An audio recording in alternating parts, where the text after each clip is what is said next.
Moving on, South Africans love their cars, but do we appreciate their true cost? Well, the Automobile Association has taken a closer look and come up with a list of cars that won't cause you a cash crunch. It calculated the total cost of ownership as well as the lowest price of selected service parts, and some of the results are fairly surprising. Layton talks to us now from the AA. Layton, thanks so much for joining us. You looked at each individual category and tell us some of your findings. Yeah, I mean, we looked at 10 different categories. We looked at entry-level vehicles, budget vehicles, compact family vehicles. We looked at luxury SUVs. We looked at family SUVs. And for the first time, we've included electric vehicles in the spare parts pricing guide. And I think, Annika, to your point, it's not really about identifying which is the lowest cost to own a vehicle or the highest cost to own a vehicle. I think what we want to do with this report is just give information to the public who are looking at purchasing a vehicle, whether it's new or second-hand, and explain to them that there is a lifetime cost attached to a vehicle, and that lifetime cost must be considered when you buy the vehicle. And what this guide really aims to do is to provide information to people that they can use as part of their research when they are looking at buying a vehicle. And for us, that's a very critical component of responsible vehicle ownership. You can't just walk into a dealership and see the premium that you're going to pay, think that that's the only amount you're going to pay over the lifetime of the vehicle. There are very many other costs that need to be factored in, including spare parts pricing, as well as, for instance, things like insurance. I mean, French cars have got a fairly bad rap in terms of after-sales service, but Peugeot came out fairly well. I'm singling them out, but they're not the only one. No, I mean, you know, I think the point is that there are very many cars on the market at the moment, and in our spare parts pricing guide, we looked at 63 different vehicles across the 10 categories that I've mentioned. And really, I think when you look at the spare parts that are available on vehicles, it does give an indication of how much you could potentially pay for those parts and what it's going to cost you over the lifetime of that vehicle.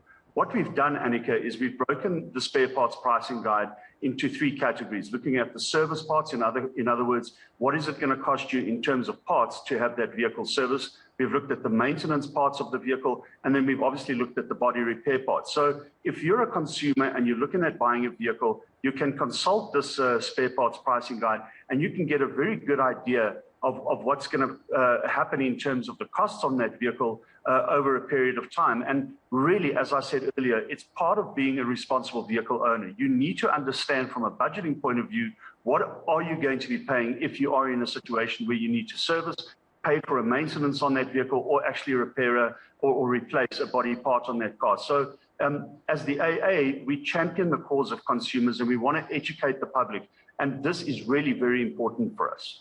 Layton, how did the big German brands come out? Look, there are a number of cars that look very good on paper in terms of the costing that is going to come out of that. You're looking, you know, the big German brands, obviously, because they are, you know, so ubiquitous in society in South Africa, it does mean that you can get spare parts for those vehicles at a really affordable price. But again, let's not look at the cheapest or the lowest cost and the highest or most expensive cost.